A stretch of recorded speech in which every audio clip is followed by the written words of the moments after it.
Well, hi everyone. I do hope that you are well and staying safe during this very strange and unprecedented time.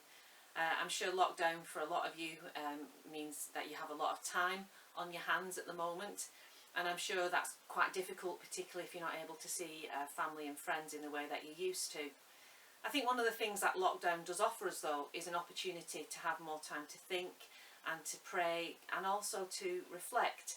And I think one of the valuable things we can reflect on during this period of lockdown is how much like prison being in lockdown really is. I know in a way it's not like being in jail, because actually lockdown in prison is far, far worse. At the moment our men are behind their doors for round about 22.5 hours a day. And the place that they are locked in is about 8 foot by 6 foot wide, and in most cases they're sharing that with another person who they may not particularly get on with. So I think when you understand what lockdown is like in a prison, you can appreciate just how much more severe it is. The guys get out for about half an hour a day. The exercise yard they go to is not particularly big, it's not green, it's just a concrete space, and they might get out for meals and meds and showers. But really most of it is spent behind their doors. But nevertheless, I think the experience we're having of lockdown at the moment is the closest most of us, hopefully, are going to get to understanding what it's actually like to be in prison. And I just wanted to offer just a few kind of reflections on some of the similarities between the lockdown experience that we're having and prison, in the hope that it gives us a bit more of an insight as to what it's like to be in a jail at the moment. So I know my experience of the lockdown was just how suddenly it kind of came around. I mean, obviously they stopped the large gatherings and then the schools shut, but within a matter of days, suddenly and very dramatically, our lives were massively curtailed. A lot of the things that we do, that we take for granted, that we've probably never even considered as being a great liberty before, we now can't do. We can't visit family and friends, go to the pub, the theatre, the cinema, have your hair cut, go to various different shops, be able to travel to different places. All those things overnight we couldn't do. And I don't know about you, but I know for myself, I felt a great sense of grief and confusion and fear about it, even though for me my life is much more normal because I'm still going to work. But then again, for me that creates its own anxiety because I'm mixing with a lot more people. But I think when suddenly we were faced with that kind of loss, it is a bereavement. Yes, it's not the same as losing a loved one, but nevertheless we are still losing something. And I think to have a sense of grief and anger and fear is a very natural and very human reaction. Well, if we consider how we might have felt as the lockdown hit, that's how a lot of men and women feel when they come into custody. You know, whereas before they've had their life and they've had their freedom, very suddenly it's quite dramatically curtailed, even, as I've said, to a greater extent than what we're experiencing now. And there's a lot of grief that goes with suddenly finding themselves behind bars. And then the massive adjustment that you have to then take, the adaptation you have to take. Again, I don't know about you, but for me, 6 weeks on, yes, I'm still a little bit wobbly sometimes, but I kind of think I've got my head round it. And you know, I'm doing okay. And I suppose my greatest concern was for my son, because the lockdown had the greatest impact on him because he was supposed to be doing his A-levels. And he seems to be okay, and the rest of the family are. And I think over time you do adapt. People in prison do adapt, but it does take time. And there's a lot of processing that has to go on in order to really get your head round this seismic shift there's been in your living circumstances.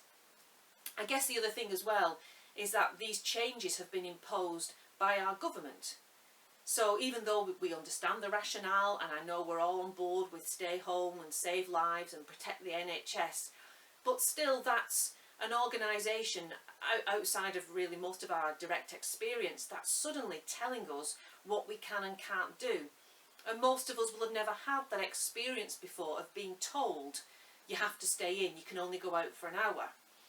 And it's very much that sense of this organisation has now had a huge part to play in our lives. Again, That's the same for people in prison. Suddenly their lives are about an institution. It's an institution who dictates when they can exercise, when they can eat, where they can go, who they can speak to. And it can be very, very frustrating to lose that degree of control over your own life. And again, in prison, that is far, far worse. I think the greatest kind of corollary for me between what we're going through in prison is one of the things I find, I guess, the thing I'm struggling with the most at the moment is no one can tell me when this is going to end. No one can say to you, or to any of us, this will be over by. We know that even when this lockdown is eased, it's not going to go back to how it was in February. We know that there's going to be social distancing and some degree of restrictions up until a vaccine is found, if it's found at all, and that's probably going to be into the year, next year, when people are going to get vaccinated. And I think for a lot of us psychologically, it's hard when we're dealing with what is unknown. If someone was to say to us, by the end of September, this will be done and it'll all go back to normal, well, that would be okay. Yes, it's a long way off, but we'd cope, we'd strategise, because we have an end point we can work towards. But we don't know. None of us knows. And I think that psychologically is very draining. It's hard to know how much longer we have to endure this. Well, spare a thought for the men and women in prison who are facing that exact same limbo. A lot of people at the minute are on what we call remand. So that's people who've been charged with an offence, they haven't yet been found guilty, they're waiting to go to court for trial, but they've been made to spend that time in prison, and the judge will have made that decision to hold them in custody. The usual time on remand is round about 6 months, but that is going to be extended because obviously juries can't sit at the moment because of social distancing. So more and more people are going to be facing longer and longer on remand, without knowing when they're going to be at trial, without knowing what their future holds. By far the worst people in worst people off in our jails at the moment are people under what we call IPP. That's indeterminate public protection. I'm sad to say it was a Labour government who introduced this sentencing back in 2005. I understand the rationale. So the idea is that you give somebody a sentence, a tariff, but even when they come to the end of that, they're not guaranteed to be released, because you need to establish that they're no longer a risk to the public. Now, I understand the rationale of that. In fact, I have seen men released from our prison and I have thought, I don't want to meet you on a dark night, because I am certain that they are still a risk to the public. So I can understand that in those very small and extreme cases, it makes sense not to release somebody until you have more confidence that they're not going to re-offend.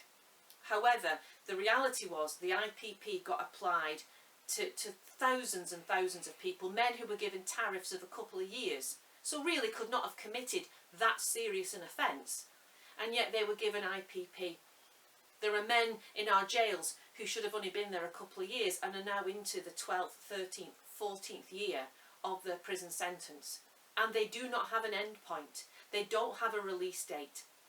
I have dealt with men who've been to court and have come away with 10, 15, 20 year sentences, but they then have a release date they can work towards. There's a point at which they know that this will end. So for our guys in IPP, there's just such frustration, and without trying to excuse their behaviour, but then that frustration manifests itself quite often in violence and antisocial behaviour.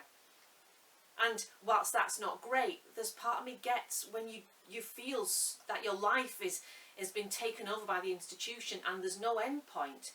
It's so easy to lose hope and to have that sense of frustration.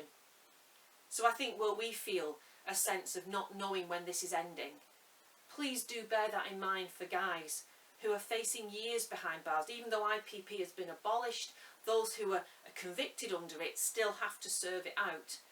And even though we're trying to get through all the guys, I think there's about 3,000 who are still in jail under IPP, it's taking a long time to process these men.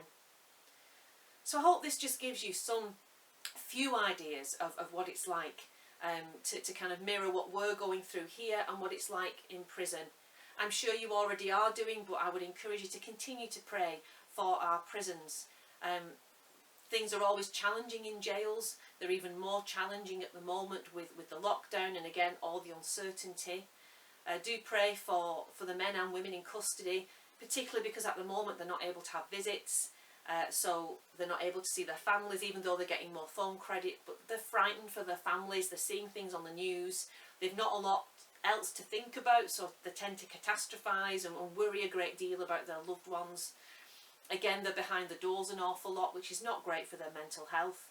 So please do pray for them. Pray for the staff, because like myself, I'm still having to go to work. The prison have been great in making sure there's plenty of hand gel and places to wash our hands.